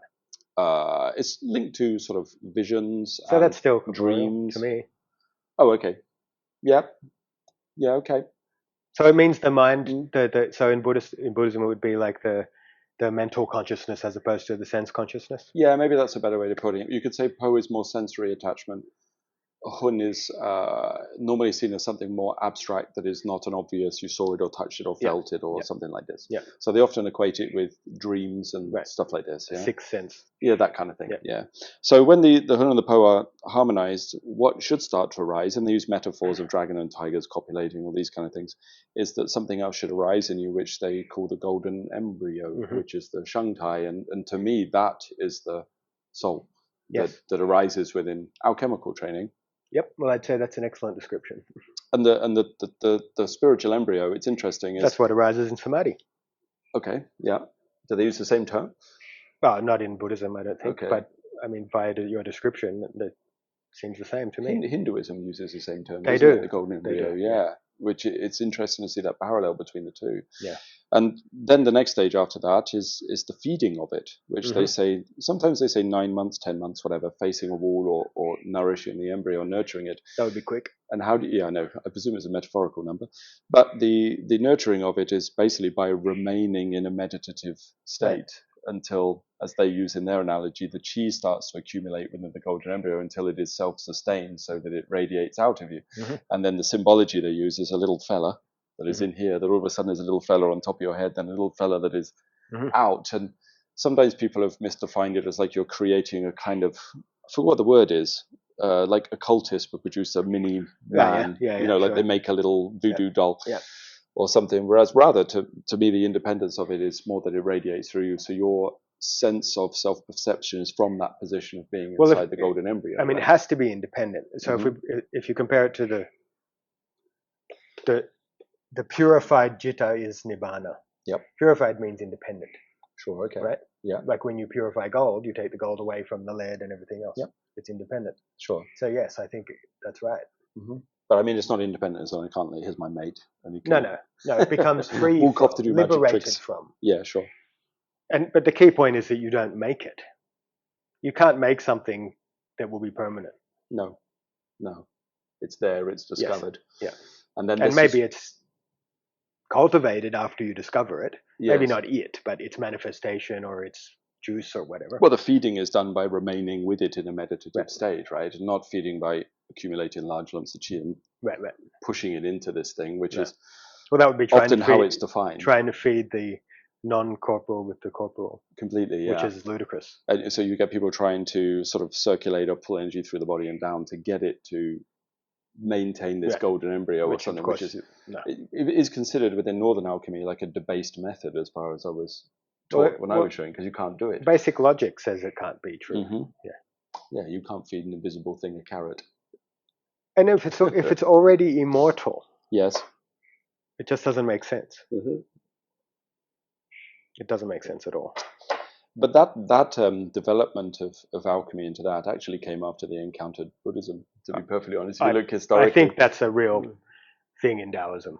Yes, like the different phases of Taoism and the different phases of the infiltration of, let's say, Indian traditions, whether it's the Vedic practices or Buddhism or whatever. Most practices changed when they encountered Buddhism, from what I can find out, and most of them, what they moved away from was shamanism. Yes, it's like that whole. Is animistic the right word? Sort of earth-based, magical, spirit world kind of stuff. And to Buddhism, a more wisdom-based, pure, more like scientific method, so to speak. Yeah. This is why I've always had a bit of a down on shamanism as a practice, particularly, is that I think maybe as a form of cultural medicine, healthcare or something. I'm sure there can be many strengths, but not that. It's not liberation. Yeah. Okay. So that. In terms of the arguments of the Buddhists, they come saying that they fall into the annihilation view, right? Well, they would come back probably and say, well, what you're saying is eternalism. Right, okay. Because that's the two wrong views, right? Yes. It's another zhongding between eternalism and annihilation. Okay. Yes. Because, yes, the soul is eternal. So they'd say, oh, you're an eternalist. You're just like a Christian. Right. Okay. But they don't understand what eternalism meant in the Vedic era. So could you explain that to us? It means something like the mind-body process is bound up with the jitta. Right, okay. Eternally. Yeah. Mm-hmm. In other words, there is no liberation to be had. You can only improve your births. So right, okay. If I pray and do good deeds, I will have a better incarnation next time. That's the best you can do, is go to heaven. Like, you can't liberate the jitta. That's the wrong view of eternalism. Samsara is eternal. Yeah, let's put it like that. And I can see how that would be spoken against a little bit, because that also seems like it would have been a very strong cultural belief at the time in that region of. Well, that was one of the main problems, Nepal, I think, that they say the Buddha was rebelling against. Now, he was refining, or like correcting a little deviation. Sure. Which a lot of it was that, like doing rituals, rites and rituals, so that you have a better life. Okay, sure, yeah. Because the Atman is bound up with the mind-body process eternally. That's the view of eternalism. Right, okay. Yeah. So there's a few questions that come out of that then. I mean, I've heard you discuss this before, and I think it's a very interesting take, and so I'm really happy you shared that, because the ongoing debate with people who want to eradicate anything until there's nothing there at all. I don't think this will help. They'll just hate me more. Yeah, sure. Yeah, you're not making friends. You're not making friends with this. But I guess if you take that other view, it always seemed to me that sort of get rid of everything. There's no soul, there's no spirit, there's no God, there's no heaven, there's none of these things. Right. It's like, well, that makes Buddhism not only body denying, but God denying and soul denying, and it's just denial of everything, absolutely everything. Life denying. Yes. Yeah. And I mean, if life denial, and then if you get to that stage, it's insane to deny life, because it's the only thing that you know. It's also very cold. I mean, even on a very basic level, ugly. It's very ugly. Yeah, and those kind of schools, I mean, that kind of view, I could never engage with, because I don't hate life for myself to a high enough degree. Exactly. I'm not suffering to that level that there is a drive for me to try to eradicate anything. In actual fact, I enjoy samsara on a minute by minute basis. Yep. So then the final thing maybe we could look at, try to draw this together, because I had a couple of things I wanted to tease out of you and sort of bring it together, is the meeting place. This might even be a mad question, between that kind of stuff we're discussing here and an art like Tai Chi, which obviously already sounds like an awkward question, but as you know, one of the key descriptions for Tai Chi, which is definitely a modernism, is that Tai Chi is a moving form of meditation. Right. I think it's depends inaccurate on your definition of meditation. I mean, it's not samadhi. Sure. But you could still call it meditation, not meditation proper, if you want to be a stickler, which I often am. Yes. It's not samadhi, but it makes you meditative. Yeah. And in order to enter meditation, you have to be meditative. Like, you can't just enter meditation via your will, can you? No. Well, the opposite. You get thrown out. Right. I've tried. It's impossible. That's why no methods work. Mm-hmm. There is no method for meditation, right? Yeah. The methods are to train you to become a more meditative mind-body complex, which is more prone to entering meditation on its own. Sure. Something like that. Tai Chi is great for that. It's also an exploration of the animating force, which is also what Anapana is. Yeah, so then that brings me to the final question with Tai Chi, really, is obviously Tai Chi is famous for, and also controversially known for, developing all of these otherworldly skills, or to most people they're otherworldly, which can obviously fudge in, if we take that as an example, and I know people argue it's actually a different term for whatever, you know what I mean, the launching of people away. The original part of it is very biomechanical. You can sort of start the level, can't you, with elasticity releasing and taking the mass to the ground, but obviously it doesn't stay as that. No, definitely not. It becomes something, as I've seen you do, and I've done myself to a certain degree, very esoteric. Right. Things that almost defy logic. Yep, definitely. Well, it does defy logic enough that people go crazy about it. Well, clearly, the proof is that it defies logic. So what level of that skill could be developed on Tai Chi alone, or what level of skill would require, you know what I mean? I'm wording it badly. How much do you need meditation? That's basically the question, because there's definitely accounts of the old Tai Chi masters also. You always see, don't you? You read about their bio, It's like he trained with this guy, and then he fought 3 guys to death, and he threw a stone and killed a bird, and then at the end there's like and he was part of a weird alchemy sect. Yeah, right. It's always mentioned somewhere, but they'd gloss over it. Or at least he spent a lot of time in private meditation retreat or something. Yeah. But they never talk about the methods particularly, because the Taiji, the Chinese cultural thing is very much to discuss one teacher or one lineage, and it's not polite to say you studied this and you also studied this. So I wonder, like, how many of your skills and capabilities came from meditative training as opposed to Taiji, or do you have a clear delineation? I don't have a clear one. I don't have a clear one because I did meditation before Taiji. Right. Okay. But if I had to guess, it would be heavily tilted towards the meditation as being primarily causal. Maybe because it produced a lot of the chi within the field? I think the meditation produced most of the chi for me. Right, okay. Definitely. Yes. Yeah. So have you seen people get to a high level of that kind of training only with, say, a very conventional Tai Chi syllabus? Depends what you call a high level. But I mean, you can get pretty good, but not as good as someone that does the meditation as well, in my experience. Okay, well, how about do you think people could get to the level of Qi based? Just the Tai Chi? Yeah, I don't want to say Fa Qi because obviously that has another definition as well these days, doesn't it? But you know what I mean? Yeah. If the question is, can you access and build the Qi without meditation? Yes. Okay. But you need to be meditative. Okay. Yeah. You don't need samadhi. Sure. Of course, when you enter samadhi, you're crazy full of Qi, more than any Qigong will ever give you. Yes. Right? Yeah. At least for a while. Which is also why your body can be sustained for a long period in that state, right? The stories of people entering that's months and months and months. Right, because they're living off the Qi. Yes. In fact, the bliss of samadhi is from the Qi. Mm-hmm. I definitely think that 100%. Yeah, I think it's the Shen Qi. And it interacts with your cells and produces a lot of chemicals inside your body, right? Because the bliss is a chemical state as much as anything. Yeah. So, there's definitely levels that you need meditation, but to access the Qi and build the Qi, I don't think you need meditation, but you need quiet, calm, abiding, calm attention. Okay. Like back to the beginning of what we were talking about of what are the sort of primary causes to build Qi and stuff is you could say to be meditative. Yeah, okay, sure. Which I didn't answer it like that the first time. But there we go. We found an answer. I know what you mean. It took us an hour or so. But yes. Not to be in meditation, but to be meditative. Yeah. And then if you enter meditation, it's going to be way more profound, of course. Yeah. And there's that. I've heard you talk about it before.